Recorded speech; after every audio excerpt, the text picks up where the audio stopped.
আসসালামু আলাইকুম প্রাণপ্রিয় ভাই বোনেরা, আশা করি আপনারা সবাই ভালো আছেন। আলহামদুলিল্লাহ, আল্লাহর রহমতে আপনাদের দোয়ায় আমি অত্যন্ত ভালো আছি। একটা বিষয় একটু কথা বলার জন্য আজকে আপনাদের মাঝে আসলাম। আজকে যে দেশের পরিস্থিতি, অতীত বর্তমান অনেক সমস্যায় ছিল, দেশে এখনো আছে, হয়তো ভবিষ্যতেও থাকবে, কমবে বাড়বে এরকম আর কি। আমরা 1990 সনে এরশাদ সাহেবের হাত থেকে গণতন্ত্রকে রক্ষা করার জন্য আওয়ামী লীগ, বিএনপি যে যে দল ছিল সবাই যার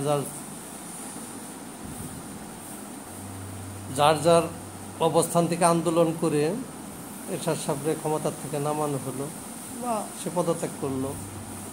পদত্যাগ করার পরে 91 সাল থেকে আজ পর্যন্ত যারা ক্ষমতায় ছিলেন, এর একটা জিনিস একটু খেয়াল করেন, যারা ক্ষমতায় ছিলেন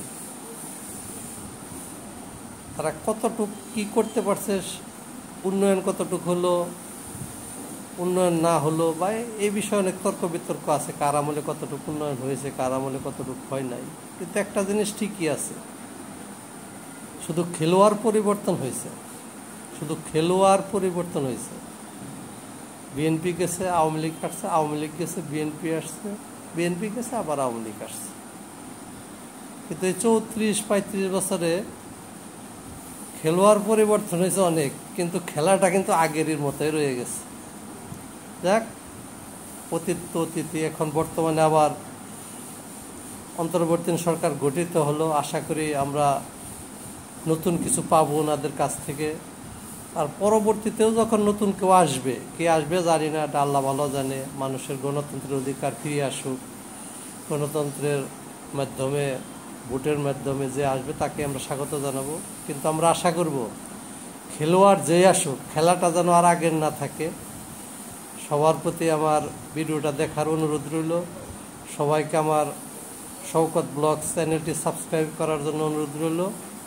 আশা করি আপনারা আমার ভিডিওটা দেখবেন এবং আমাকে সাপোর্ট করবেন। সবার সর্বনির্মঙ্গল কামনা করে আজকের মতো আমার ভিডিওটি এখানে শেষ করলাম। আসসালামু আলাইকুম ওয়া রাহমাতুল্লাহি ওয়া বারাকাতুহু।